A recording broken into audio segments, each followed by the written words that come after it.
AI, or artificial intelligence, is moving very quickly front and center.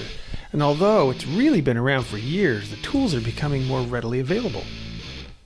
Take an average image like this, for example, where we want to go in there and fine-tune and clone out bad, yucky parts like this here. We want to clone out a light, or we want to clone out trees or whatever. Like this here, there's a lens flare here on this building. And you can see it's in front of the tree and the building and everything else, and it's really complex. Well, as you know, as a designer, it might take you a long time to clone this out and perfect it, but check this out. We highlight this area here, and we go to many of our AI tools available in Adobe and others, and poop, pop, done. Just saved me about a half hour's worth of work cloning that. Now, you obviously still want to have the creative ability and know-how to be able to work with this kind of stuff so that you know what to do and where to do it and what tools to use.